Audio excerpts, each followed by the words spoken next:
general, no solo los mexicanos, los tlaxcaltecas, los poblanos, en general los mexicanos y los latinos, somos muy dados a saludar de mano, a saludar de beso, a despedirnos con un abrazo, a juntarnos, a tomarnos una copa tal vez, juntarnos a ver el fútbol. Toda esta gran actividad social que nos distingue fue el gran talón de Aquiles de nuestra sociedad, porque a pesar de que se insistió mucho a nivel de medios de comunicación, de autoridades, que se interrumpiera el contacto social, que se impusiera un distanciamiento social, que no se realizaran actividades no esenciales, que se cortaron de tajo las clases a mediados de marzo. Eso no fue suficiente para que la gente empezara a hacer conciencia en que el distanciamiento social era necesario, y desgraciadamente pues eso es algo que acarreamos hasta la fecha. Nos cuesta entender como sociedad que el distanciamiento social salva vidas, que es necesario, que es algo que no nos gusta, que estamos padeciendo. Vamos, yo también soy persona, a mí también me cuesta seguir las reglas, pero al final creo que sí nos ha faltado un poquito de disciplina, y eso es lo que ha sido el talón de Aquiles de nuestra sociedad. Desde entonces yo lo vislumbré y dije, pues como sociedad nos va a costar bastante, pinta para que haya muchos contagios, y efectivamente así fue. De hecho, desde entonces yo revisaba una herramienta que se llama, se me fue el nombre, es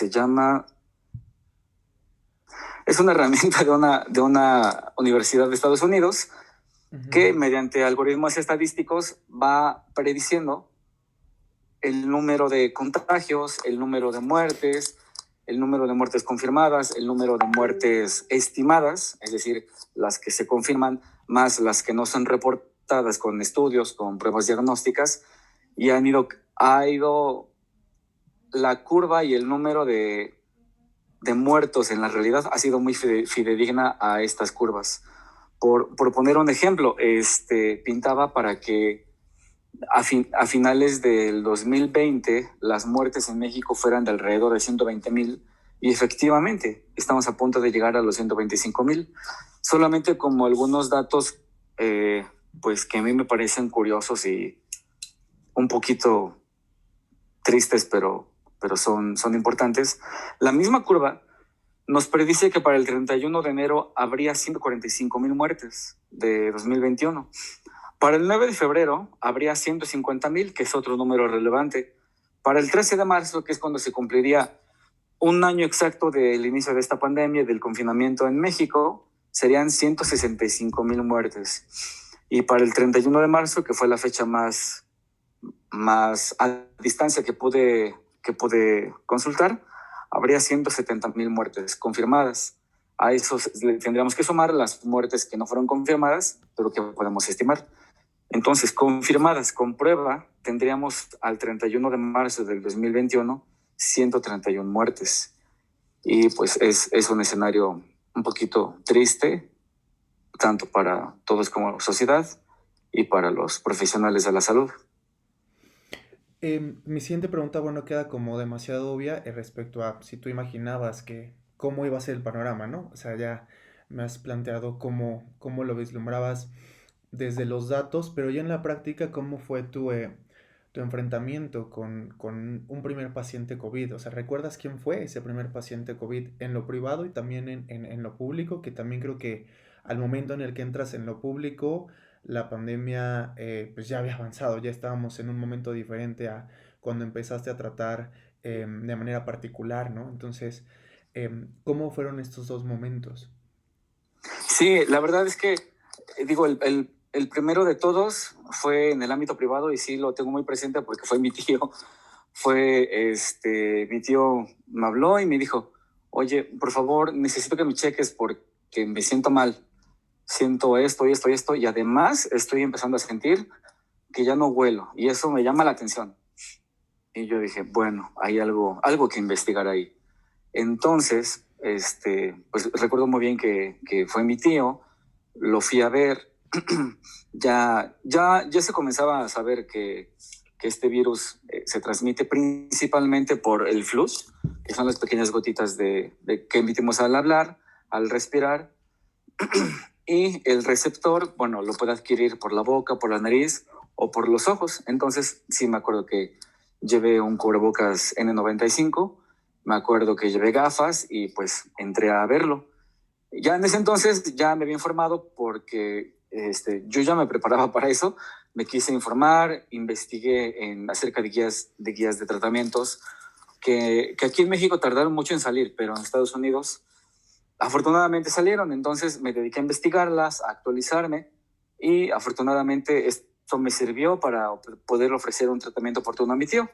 Mi tío tuvo un cuadro moderado, ni siquiera fue leve, el inicial fue moderado. Mi primer paciente, honestamente sí me dio miedo, además del hecho de que es mi tío, pues el hecho de que era un paciente COVID, algo nuevo para mí, me dio miedo no ser capaz de resolver esto, o me dio miedo que incluso haciendo las formas de la mejor manera se fuera a complicar, porque era y es todavía una enfermedad desconocida, muy impredecible. Y pues sí, me dio miedo. También, aunque me protegí bien, aunque me lavé las manos, me dio miedo el hecho de acercarme yo, puesto que era una enfermedad infecciosa. Pero afortunadamente todo salió bien. Mi tío estuvo en reposo, eso sí, en un estado más o menos delicado, pero estable, 10 días, con oxígeno en casa, con medicamentos en casa, una vigilancia estrecha, vigilábamos su oxigenación cada 8 horas y afortunadamente pues todo salió a flote. Ese fue fue mi primer paciente de todos y coincidió con el ámbito privado. En el ámbito público sí recuerdo muy bien que mi primer paciente fue un señor que se llamaba Esteban, de aproximadamente 50 años, que él era comerciante, era un comerciante del comercio ambulante, y sí recuerdo muy bien que me comentó: doctor, si yo hubiera sabido que esto era real, que no era mentira del gobierno, que no era mentira de la gente para asustarnos, que esto se sentía así de feo, no hubiera salido de mi casa, me hubiera protegido, hubiera cambiado mi forma de hacer comercio y me hubiera protegido más. Y ese paciente desgraciadamente fue intubado y falleció 2 semanas después. Por eso es que lo recuerdo bastante. Mucha gente desgraciadamente se da cuenta que no fue mentira, que los medios de comunicación, que las autoridades nunca exageraron en tomar medidas preventivas, nunca fue un exceso el recomendar la sana distancia, el recomendar lavarte las manos, el recomendar gel antibacterial, cubrebocas, gafas. Nunca fue un exceso. Se dan cuenta hasta que están en un estado de salud delicado y están ya en el hospital. Eso es, pues creo que es algo triste. Y creo que Son los dos de los que más me acuerdo. justo creo que, o sea, la jornada, el tipo de vida, para muchos sigue siendo igual, ¿no? Como si no hubiera pasado. Se siguen organizando, pues, encuentros sociales y demás situaciones de compartir un mismo espacio sin cuidar estos protocolos, ¿no? Pues, de sana distancia pues, desde mayo, desde marzo tenemos, ¿no? Pero las jornadas que se han cambiado pues son las de profesionistas de la salud. ¿Cómo cambió tu jornada? ¿Cómo era antes un día tuyo? O sea, ¿cómo era antes despertar, arreglarte, irte a la chamba y salir de la chamba y volver a casa, ¿no? Y cómo lo fue estos últimos meses del año. Sí, al principio mi labor fue, bueno, como había estado laborando, era en una unidad de primer nivel, que era un centro de salud. Era, digo, hasta cierto punto un trabajo muy típico, porque acudías de 8 de la mañana a 4 de la tarde, llevabas tu equipo de protección, que únicamente en ese entonces, antes de la pandemia, era tu bata, un cubrebocas y nada más. Era muy normal, pero con todo este cambio, fueron al principio, los cambios más drásticos fueron en los hábitos, es decir, usar ahora cubrebocas, usar ahora KN95 o N95, usar gafas. Si antes, por X razón, tal vez te permitías olvidarte de lavarte las manos pasados 10 minutos, pasados 20 minutos, bueno, pues ahora no lo podías hacer. Incluso fue batallar con ciertos compañeros porque empezó a haber desinformación. Algunos comenzaron a usar guantes todo el tiempo, pero les comentaba, bueno, es que no es recomendable. porque el guante no te lo quitas, entonces ahí mismo llevas gérmenes. Probablemente el germen no está en contacto con tu mano, pero tú sí eres el vehículo de gérmenes. Tú tocas esto, tocas lo otro, entonces no es recomendable. Incluso ahí hubo este desacuerdo con compañeros de trabajo, pero bueno, se fue resolviendo. Eso fue el cambio más drástico, el hecho de tener protecciones también en los consultorios por medio de protecciones de plástico o de PVC transparente para evitar el contagio mediante flush. Y yo creo que esos fueron los cambios más drásticos. Ahora, posteriormente, cuando brinqué al área COVID, pues fue mucho más drástico, ya que ahí te tienes que proteger muy bien con trajes, con lentes. Si tienes la oportunidad, tanto económica como de, no sé cómo llamarlo, tal vez suerte, de encontrarte con un proveedor de máscaras, los médicos, enfermeras y todos los trabajadores de la salud lo hemos estado haciendo. De hecho, yo aquí tengo la máscara que uso en el área COVID, tanto en el área pública como privada. Es esta. Esta máscara es marca 3M, tiene unos filtros que son del tipo P100, son de los filtros más finos que hay. Y esta máscara me permite desempeñar mis actividades con cierto tipo de comodidad, porque tiene un sello aquí atrás. Este sello se une a mi piel, bueno, en la cara, y de esta manera impide la entrada de aire.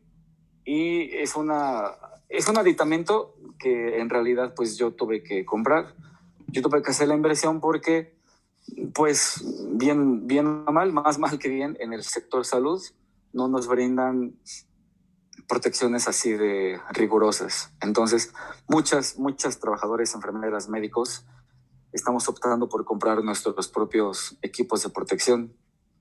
Ese sería como el cambio más drástico que me tocó de agosto a la fecha.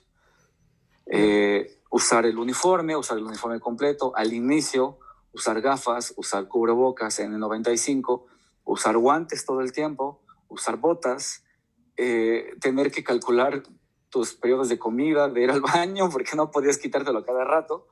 Era muy incómodo tenerlo 6 horas. La jornada es de 8 horas, sin embargo, estamos dentro de 6 horas.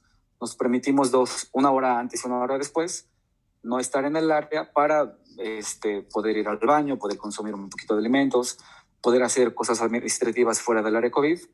Y de ahí en fuera, 6 horas de la jornada sí es con el uniforme completo. Y sí es difícil acostumbrarte o tratar de encontrar estrategias de voy a tomar poquita agua o no voy a comer tanto. Es difícil. Además de que adentro del área es muy difícil el hecho de recordar todo el tiempo que tienes el equipo. A veces inconscientemente, y digo, a mí me pasa, como personas nos pasa, no lo tenemos que hacer, pero nos pasa. Me da comezón el ojo, me lo rasco, o me pica la nariz, me la rasco, y no lo puedes hacer. A veces te pasa que como persona lo haces, vamos, es completamente natural, pero ahí al interior de esa área es prohibido, porque si no, puedes contaminar tu equipo y en consecuencia pues tu persona. Yo creo que esos han sido los cambios más radicales. Oye, ¿recuerdas como algún momento de debate quizá como muy acalorado con tus compañeros respecto a, pues quizá desinformación discordante respecto a ciertas medidas o ciertos protocolos en el uso de ciertas cosas? Sí, bastante, y hasta la fecha pasa. Desgraciadamente, digo, vaya, en el área COVID sí se llega a un consenso, porque al final de cuentas es un equipo, los pacientes cada 8 horas cambian de médico y pues tienes que ponerte de acuerdo. Y afortunadamente ahí sí hubo un consenso después de varias pláticas, por decirlo así. Sí había mucha desinformación, hasta la fecha desinformación en los médicos incluso, de cómo tratar el COVID, cómo diagnosticarlo, cómo tratarlo, qué medicamentos dar, qué medicamentos no dar, por qué razones dar y por qué razones no dar. Al inicio muchos médicos tenían la idea de que dale dióxido de cloro, pero no, esto está mal. Por ejemplo, también administrar en pacientes hidroxicloroquina, acitromicina, ya está comprobado que esos medicamentos no sirven. Entonces, llegamos a ese consenso en el área, por favor, no dar esos medicamentos, porque no son benéficos, se los quitamos a otro tipo de pacientes que son pacientes con enfermedades reumáticas como son lupus, como son artritis reumatoide. Ellos usan la hidroxicloroquina. Y además, aunque no se lo quitemos a nadie o aunque no lo necesite, recordemos que todos los medicamentos llevan un riesgo de reacciones adversas. Por eso es que en un paciente que sí lo necesita y que sí está indicado, pues lo administramos porque vale la pena el riesgo por el beneficio. Pero en el caso de hidroxicloroquina y acitromicina, no vamos a tener ningún beneficio, ya está probado, y además le traemos riesgos al paciente. Esa ha sido una de las grandes disyuntivas con los compañeros, pero bueno, gracias a los consensos, ya llegamos a un acuerdo y ya comprobamos con bibliografía que no se debe dar acitromicina e hidroxicloroquina, tampoco dióxido de cloro, tampoco, ¿qué otros remedios ha habido? No me acuerdo ahorita bien, pero pues no, ya llegamos al consenso de que eso no se hace. Pero desgraciadamente en la medicina privada o por fuera, por así decirlo, me di cuenta que muchos médicos lo siguen haciendo. Desconozco la razón.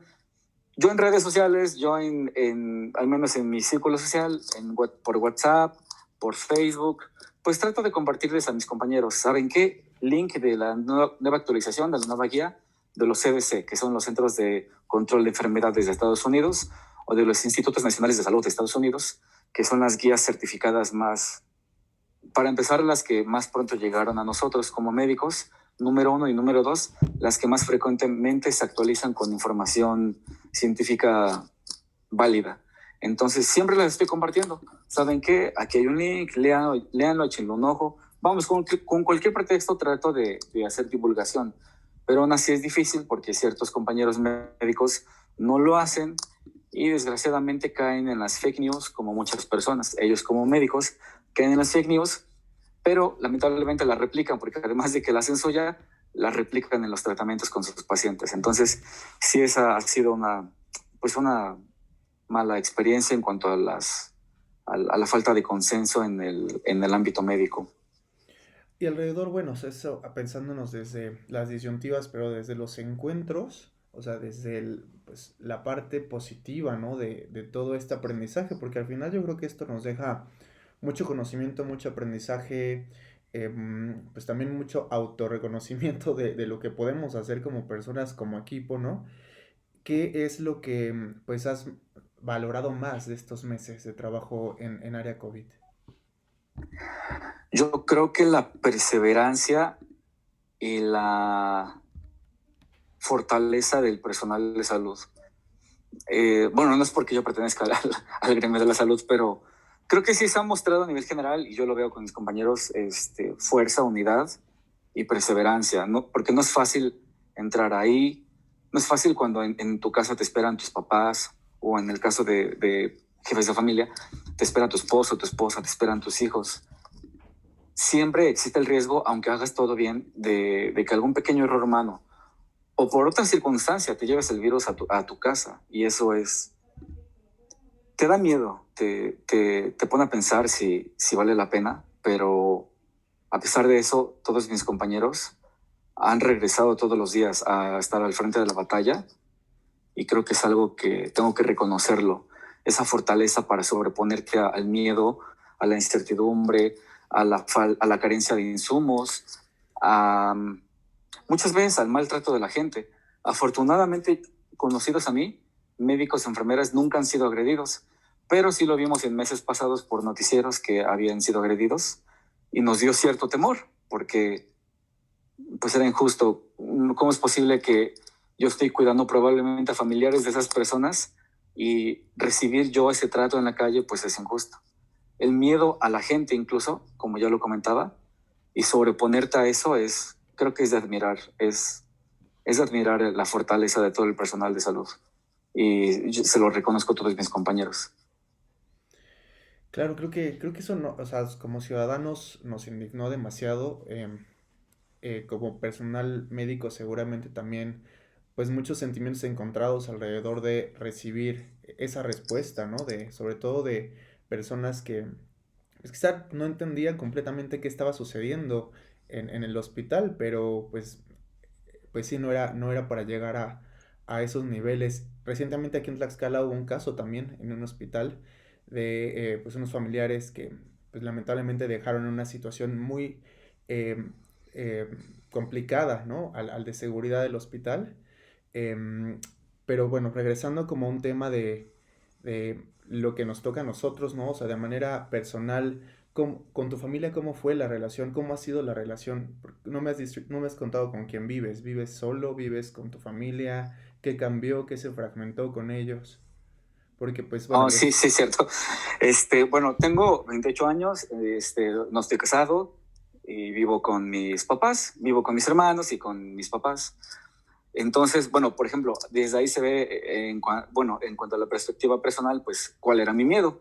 El regresar y contagiar a mis papás, el regresar y contagiar a mis hermanos, pues es algo que siempre me ha dado miedo, por eso maximizo las, las, las medidas de seguridad, de higiene, por eso me compré la máscara, para pues yo nunca contagiarme, porque si yo no me contagio, sé que no voy a contagiar a mi familia. Y con ellos la convivencia ha sido bien, muy bien.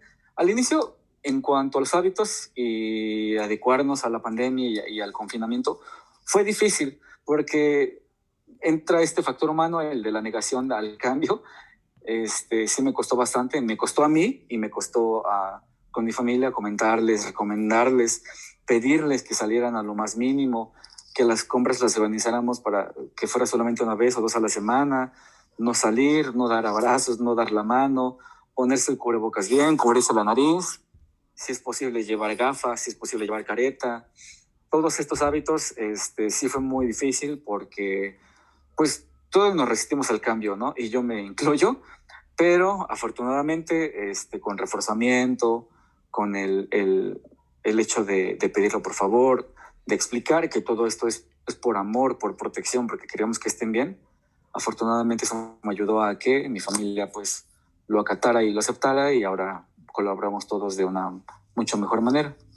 Sí, ha sido complejo desde nosotros como periodistas, pues también el hecho de tener que salir a cubrir cosas, pues nos pone también en una población de riesgo, al ser también una actividad em, prioritaria, ¿no? Estas actividades que no paramos, pues también en casa pasé por algo muy similar, ¿no? En tener como la información desde escenario tenemos un apartado que se llama ficciones informativas y todo el año hemos estado lanzando notas respecto a las fake news en relación a COVID, ¿no? Y los medicamentos que no funcionan, em, y de repente estas notas alarmistas que son falsas y que ni siquiera son de acá, ¿no? Por ejemplo, de un médico que murió aquí supuestamente en Guamantla, que estaba luchando contra COVID, resulta que es un actor porno Y fue un meme.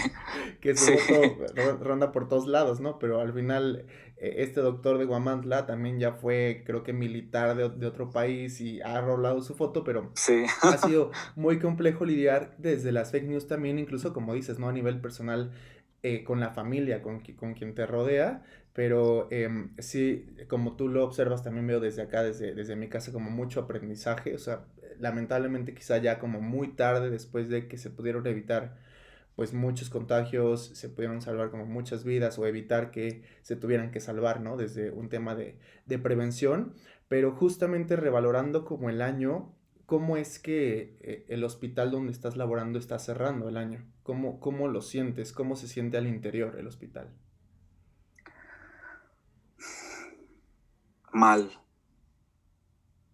Mal porque hubo un pequeño, bueno, no fue pequeño, fue un periodo, no solo en el hospital, sino en todo México, que fue más o menos de finales de agosto hasta mediados, o bueno, finales de octubre, en donde aparentemente se tranquilizó. Vamos, la llegada de pacientes había disminuido, se había estabilizado, las áreas ya no estaban saturadas, el personal tuvo un respiro, no estábamos tan estresados. Siempre el hecho de que haya muchos pacientes es malo porque disminuye la calidad de tu atención hacia cada uno de ellos y es difícil porque cada uno merece la mejor atención. Pero si llegan de pronto muchos pacientes es inevitable que disminuya tu calidad. En ese momento se vislumbraba optimismo en todo el gremio, pero al haber el repunte y cuando ya se hizo más explícito en diciembre, pues creo que pegó por muchos lados. Primero anímicamente, Anímicamente porque volvió esa pesadez en el ambiente de que hay mucho trabajo, de que habrá muchos pacientes, de que probablemente habrá fallecidos, habrá intubados, habrá gente complicada. Ese es el número uno. Número dos, pues la gran carga de trabajo que conlleva esto. Jornadas extenuantes, muchas veces salir fuera de tu hora, muchas veces no permitirte esa hora al inicio o al final para ir al baño, para comer. Es como de éntrale porque hay 1000 pacientes y no hay fin. Estrés, burnout, mayor preocupación al llegar a tu casa porque cada paciente eleva el porcentaje de exposición al que estás, valga la redundancia, expuesto. Esto aumenta el riesgo de que tú te infectes, aumenta el riesgo de que llegues con la infección a tu casa y la transmites a tu familia. Y por último, algo que también ha sido una carga emocional negativa fue el hecho de que los pronósticos de que la pandemia se controlara a principios de 2021 pues se vinieron abajo. Hay mucho pesimismo porque pues se vislumbra que no se controle sino hasta mediados del 2021. Sí se prevé que la cifra de contagios, de pacientes, de fallecidos, se estabiliza a finales de enero y vaya disminuyendo paulatinamente, hasta mediados del 2021. Sin embargo, va a ser lento porque, pues desgraciadamente, los contagios van a subir todavía hasta mediados de enero del 2021. Entonces, en ese sentido, pues sí hay un poquito de pesimismo, de tristeza en el gremio porque lo que se veía cerca, pues finalmente se va a alargar más. Claro. ¿Cómo pasaste la Nochebuena? En casa, afortunadamente, este último mes, estuve en la mañana, entonces, tuve que elaborar el 24 en la mañana, el 25 en la mañana, pero en la nochecita estuve con mi familia, entonces, afortunadamente me fue bien. Me tuve que levantar muy temprano el día siguiente, pero la cena la pasé en casa. Qué bueno, afortunadamente, ¿no? Oye, Sí, pues ya un poco cerrando, ¿recuerdas tú alguna experiencia en donde ya estabas diciendo ya está acá, pero algo que te haya motivado a continuar? sí, creo que 2 veces, 2 pacientes que estaban, pues francamente graves. No solo a ellos, pero los tengo más en mente. El señor que le comenté que se llamaba Esteban y otra señora que se llamaba Aurora, me acuerdo muy bien de ellos porque los dos eran comerciantes ambulantes, gente que, vaya, a mí no me toca juzgar a nadie, pero por X o Y razón, nunca creyeron en la pandemia y pues nunca tomaron medidas de protección. Las palabras de ambos fueron parecidas, fueron: doctor, por favor, quíteme esta sensación de que me ahogo, por favor, no me intube. Y después fue: bueno, si me va a intubar, le pido que por favor le diga a mi familia que la quiero mucho. Prácticamente todos los que se intuban dicen lo mismo, presienten cosas malas. Bueno, como paréntesis, creo que es triste saber que, hablando de cifras, aproximadamente el 50% de los pacientes que se intuban fallecen y el otro 50% logran sobrevivir y recuperarse. Entonces, estos pacientes, tanto doña Aurora como don Esteban, sí me han dicho esas palabras y pues han tocado fibras sensibles y por eso los tengo muy en mente. En el caso del señor Esteban, como ya le comenté, falleció. Y en el caso de la señora Aurora, afortunadamente fue uno de los pacientes que se pudo recuperar. Al final nos dio las gracias a todos, nos dio su bendición y eso es algo muy, muy bonito. Creo que a lo que quería llegar era que el agradecimiento de los pacientes es lo que te impulsa a seguir. En el ámbito privado probablemente tienes una actividad relativamente más tranquila, tienes unos tiempos más controlados, tienes la opción de tener más recursos porque el paciente los va a adquirir. Pero algo muy bonito de la medicina pública es que los pacientes son muy agradecidos, muy, muy agradecidos. Afortunadamente la mayoría conmigo han sido así. Agradecen la atención, se sienten cobijados, se sienten atendidos. Muchos de estos pacientes desafortunadamente son de escasos recursos. Entonces, al ver que haces extra, que estás con ellos, que que incluso platicas con ellos, les preguntas, de tanto tiempo que estás ahí, les platicas cómo está, cómo se siente hoy, cuántos hijos tiene. Inevitablemente creas lazos con ellos, porque hay muchos pacientes que llevan ahí estancias muy largas, desde 10 días hasta 2 meses, 3 meses. Inevitablemente con algunos creas lazos, platicas, les preguntas, y al final, tanto el que pasó 10 días como el que pasó 3 meses, te agradecen de corazón todo eso que hiciste por ellos, y eso es lo que te reconforta y te impulsa a seguir en tu trabajo, en tu área. Muchas veces lo piensas y piensas si vale la pena el riesgo, porque te estás arriesgando tú, arriesgas a tu familia. Muchas veces incluso entras en temas filosóficos y dices, bueno, es que la sociedad no es agradecida, pero cuando en lo individual esos pacientes te lo agradecen, es cuando te llenas de ánimos para seguir adelante. Oye, y si tuvieras que definir con 5 palabras el 2020, ¿cuáles serían esas 5 palabras? Fortaleza, familia, vida, gratitud y salud. Y si nos tuviéramos que aventurar a pensar en el 2021, más bien ya te estoy haciendo que te aventures a pensar en el 2021, ¿cómo definirías 2021 en 5 palabras también? Incertidumbre,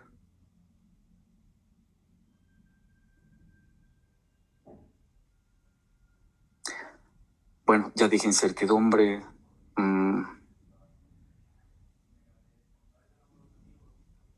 salud, de igual manera, porque va a ser un juego de la salud como en 2021 de todos. Esperanza, creo que aunque sea un poquito, pero estamos más cerca del final que en 2020. Incertidumbre, esperanza, salud y de igual manera familia y trabajo.